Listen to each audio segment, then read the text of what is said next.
Welcome everyone. This webinar has been designed to give you an overview of the International Standards Organisation or ISO work in relationship to ageing societies, and particularly the work of Technical Committee 314. This webinar will concentrate on its progress since the commencement in December 2017.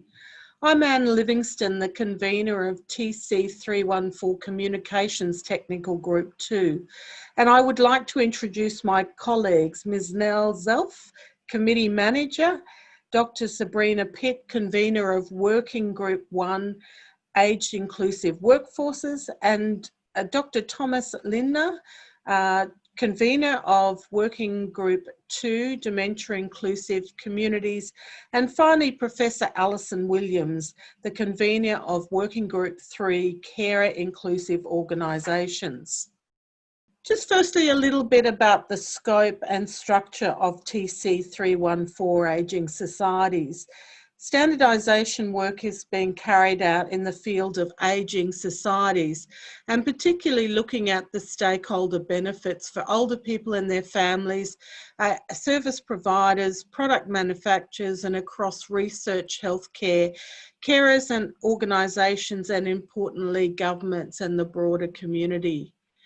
The committee list of members is in front of you here, and that list of members is updated regularly. These include both participating and observing members. The primary focus of this work is dementia inclusive, ageing workforces, care inclusive organisations, as well as new work being progressed in health promotion and preventative care of older people, social connectiveness, and communities with multi-generational people. This is the structure of the TC314. It has a strategic advisory group, a communications group, and a terminology group, and the working groups that you'll hear from the three working groups today. As I mentioned earlier, the work has commenced in December 2017 when the TC314 was established. We've held a number of plenary meetings, and the fifth plenary session happened in 2020 remotely. There's some key contacts in this group, and the chairperson is Britta Berg. I'd like to introduce the communications manager, Ms. Nell Zelf. Welcome, Nell. Thank you very much, Anne. So I'm Nell Zelf. I'm the committee manager for the technical committee. And I just wanted to highlight how we've seen with the COVID pandemic, how this work is even more important than before. It highlighted how we need to rethink how we protect the vulnerable older population and how we can connect the communities together as part of a key strategy for avoiding isolation and ensuring well-being for everybody in the community. So in 2017, ISO created this technical committee because they saw the global need for standards in this area. So we see a growing number of aging societies, and that's going to massively expand in 2050. It's going to be a huge number of countries that will need our support in setting best practices and thinking about what kind of guidelines and processes, principles are going to be needed to support the innovation that is going to be needed. So we are continuously addressing different priority areas in this field. And also with ISO, there is a more important aspect of looking at the Sustainable Development Goals, where we also play our role in, for instance, think about how we can improve equality, well-being for everybody, decent work, and others, of course, in an aging society. So therefore, I want to thank you for taking the time to have a look at our work program, and hopefully you will think about getting involved. So if you are interested in getting involved, please send me an email and we can arrange a call to look at the details on how you can actually get involved in participating. But actually, I don't want to block any of the further discussions today. So I want to introduce you to Dr. Sabrina Pitt, who is the excellent convener for Working Group number 1 in the committee. Thank you, Nell. First of all, I'd like to thank all the expert members of the countries that are listed on this slide. So we have good discussions between country and economies, and without reaching consensus between the countries, we wouldn't be able to create an international standard. So thanks to all the other experts. So the scope of our document is focused around recommendations, guidelines. So our document will allow organizations and other stakeholders to develop, implement, maintain, and support an age-inclusive workforce. So it will also provide opportunities for all the workers to be productive by working internal or external to the organization. So an example of working internally is an employee, or an example of an external person to the organization is, for example, a volunteer that contributes to the organization or a project-based worker. So the document will also apply to all organizations, all work arrangements, and other forms of relationships that exist between organizations and workers. So the need for aging workforce has been developed over a couple of years. So it will add value to organizations, such as through reduced absenteeism. It will add value for workers. For example, they will have increased participation. For communities, the benefit will lie in things like local economies being stimulated. And for other stakeholders, you might think about governments, for example, that will have increased tax revenue. So as Nell pointed out before, our work contributes to the Sustainable Development Goals, in particular the ones around good health and well-being, decent work and economic growth, industry, innovation and infrastructure, but also reduced inequalities and gender equality. So the work that we're doing is actually really important to address all of those. So the benefits for the various stakeholder groups we identified over a couple of years in 2016-17. So just to give you an example, if we look at number one, national governments will be able to exchange and promote national objectives for aging society initiatives. So including seeking common solutions together with other nations. So it's really important because that way we will start to understand each other and have a common understanding about aging workforce and how we can improve it. The other one I want to draw your attention to is number three, increased participation reduces social isolation.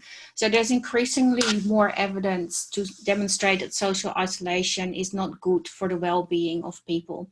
So if we can increase workforce participation for older people, it will improve their well-being, and it will also lead to less reliance on government spending, and it will also generate increased tax revenue, which again can be used for other measures.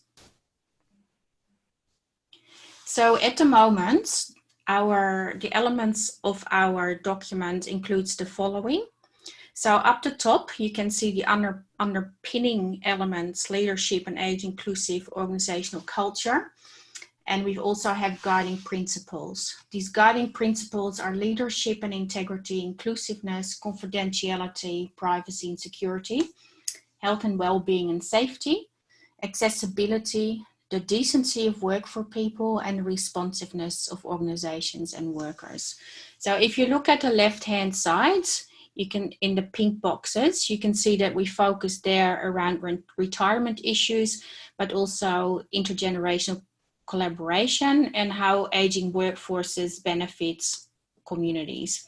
So on the right-hand side, you see more of the HR functions, such as workforce planning, career development, and knowledge management.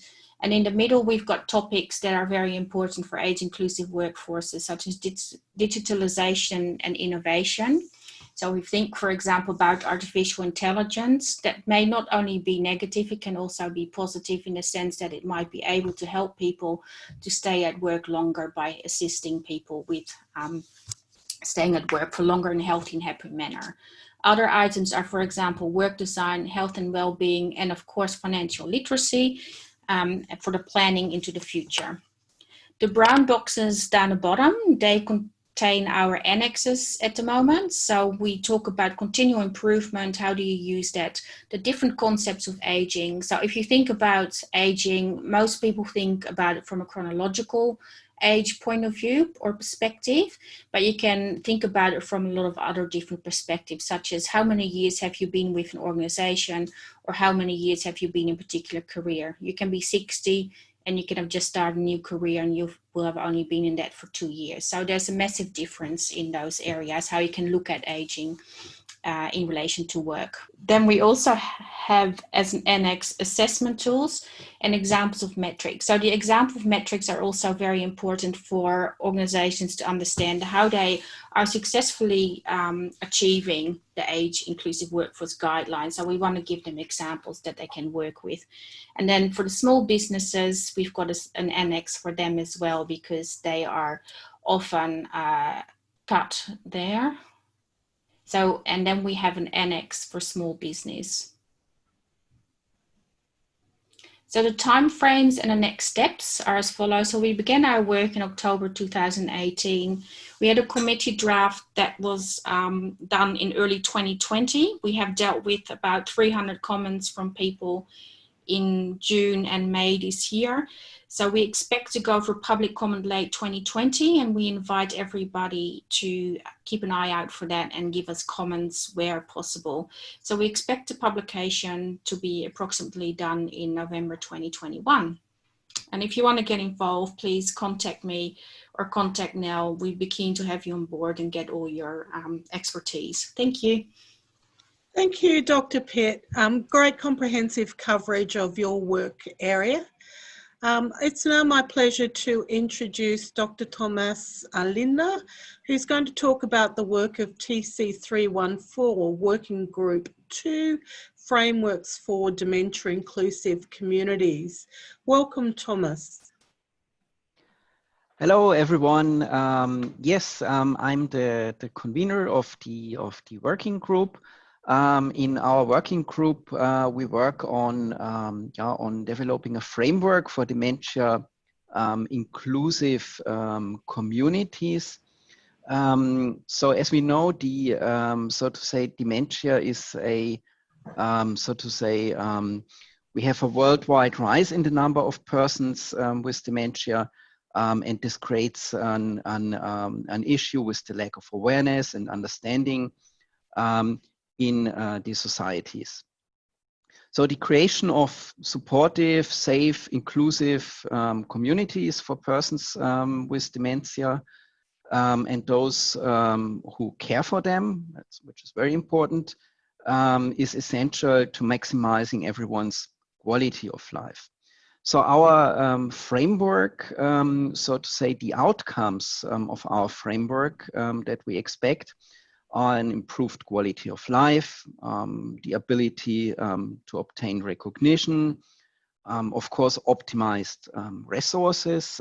We all know that specifically dementia in whether this is in developed or developing countries, it puts pressure on the healthcare system.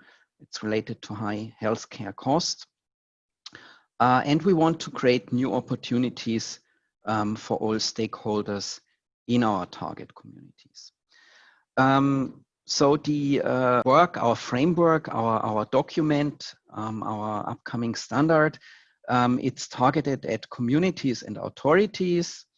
We also target, also the framework is per its name, targeted communities. We of course also target organizations. We target individual caregivers, family members, and also players in the education and innovation ecosystem.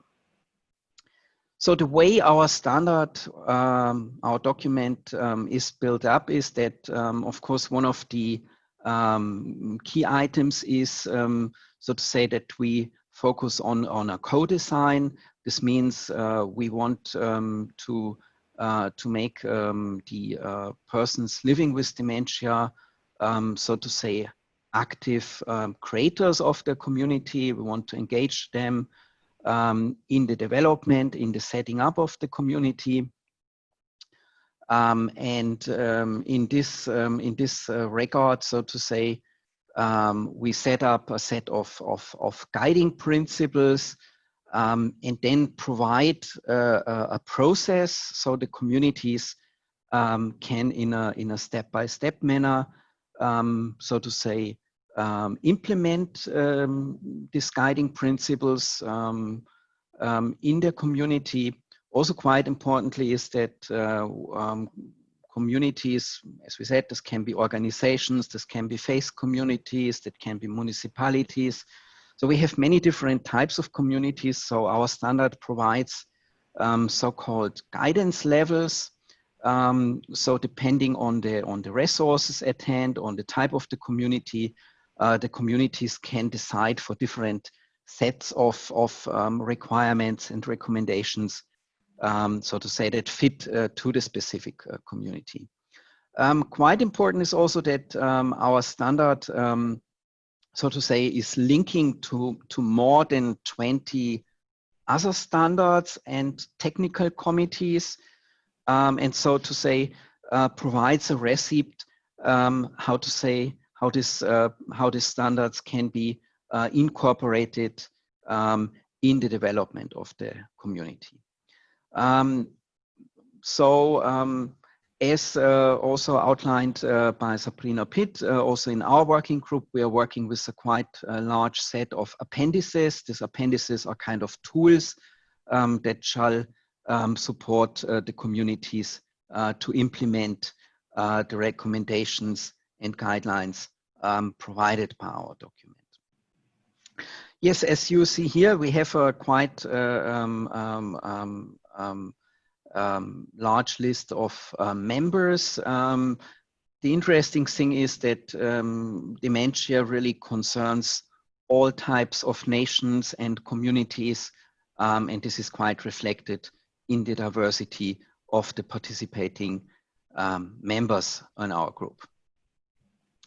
Yes, briefly the time frame and the next steps. We also began the development in October 2018. Now at present, we are submitting committee draft number 2. We just finished a very intensive second committee draft phase now. Yeah, also with more than 300 comments, which we addressed and which now, so to say, raised the quality of our draft really to a very good level.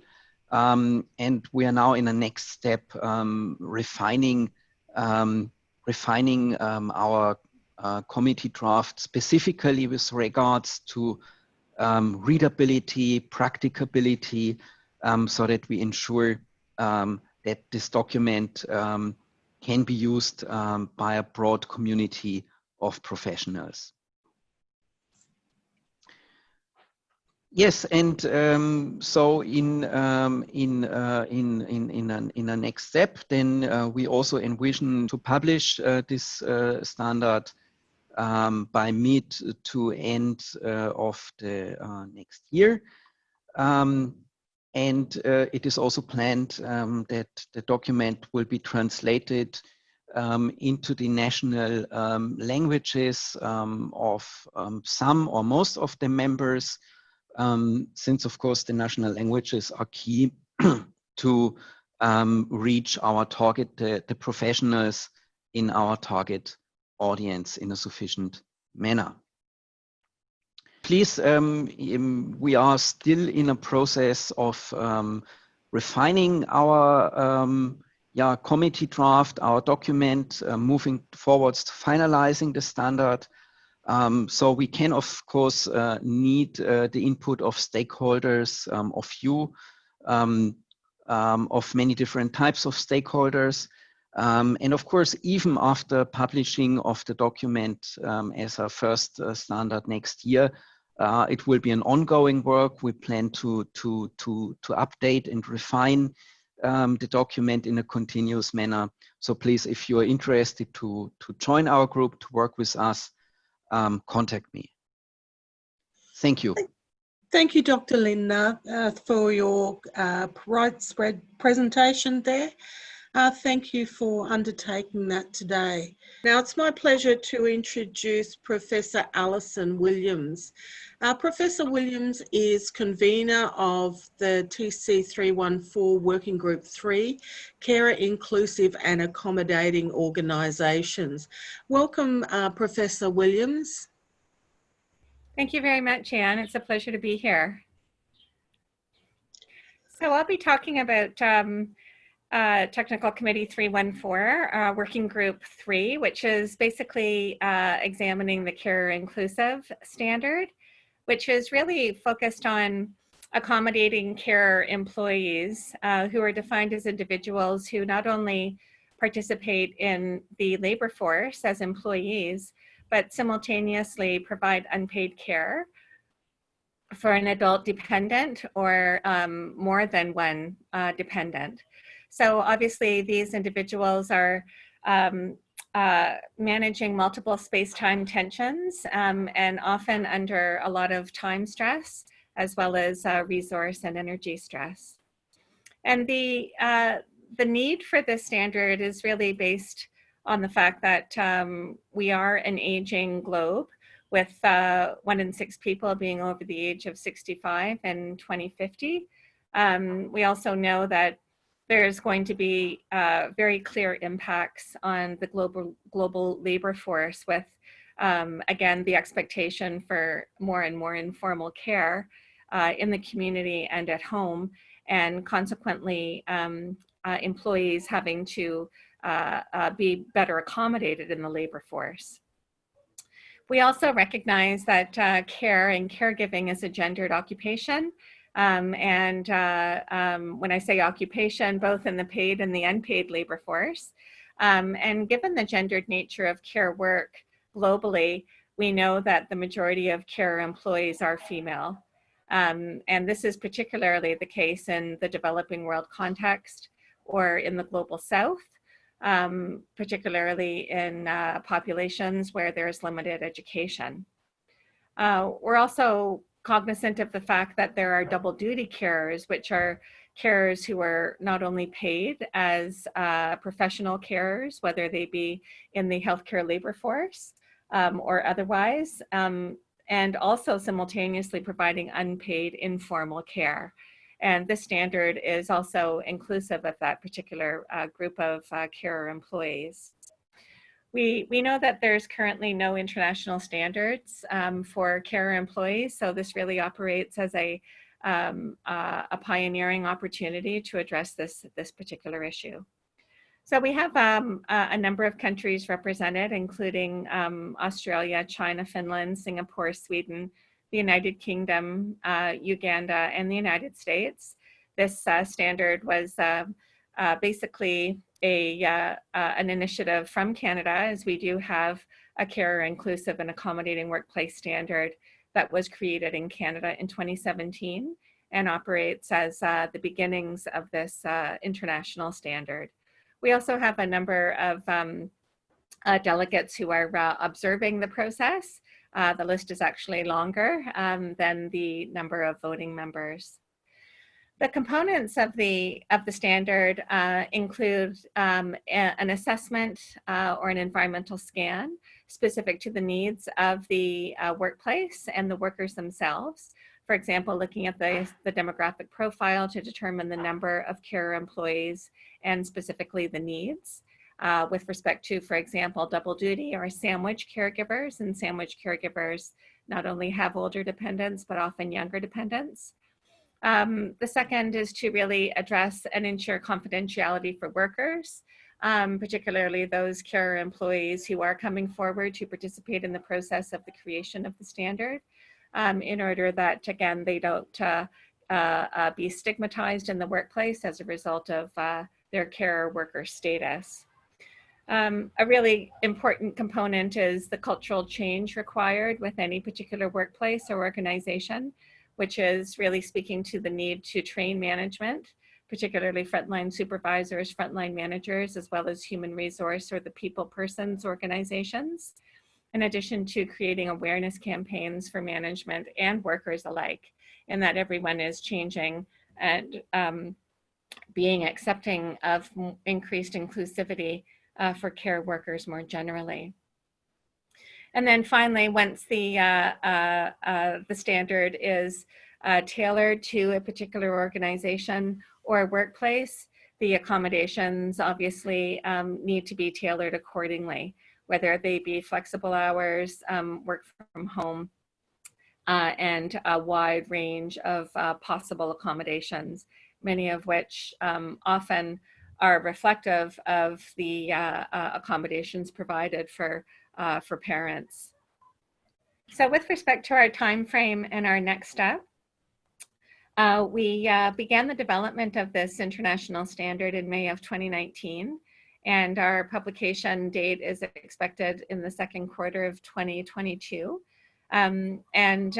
This will be again available for global use, providing a set of guidelines for employers to be more cognizant and aware of the existence of the employees who are simultaneously providing care, but also being able to better meet their needs around providing work-life balance and maintaining them as workers in the workforce. What we know about care employees is that they're not only generally women, but they're generally the most experienced workforce. So they've received the most training, and they have a great amount of work experience under their belts. So they're the last workers that you really want to lose from the workforce. So again, retaining them within the workplace is really critical, and these accommodations would allow that to happen, given that many carers often, in fact, either drop down to part-time or casual hours or leave the workplace completely in order to provide informal care. And as I mentioned earlier, the structure of this international standard is based on the Canadian CSA B70117, Care Inclusive and Accommodating Organization Standard, which also has a supplementary implementation guide or handbook, which provides a number of different case. And finally, this is my contact information. And if you're interested in hearing more, learning more, or potentially joining our technical committee, we would love to hear from you. Thank you very much for your time and attention. Thank you, Professor Williams. It's a great overview of the work that you're doing and this important work that forms part of TC314, Ageing Society's priority work fields. I hope today's presentation has given you an overview of each of the three important areas that TC314 is covering. If you have any further requirements for information about the work of TC314, the key contacts are on your screen now. Please don't hesitate to contact any of the conveners of the working parties directly, or the chair and the convener of the group. It's been my pleasure to chair this session today, and I hope that you found the information useful.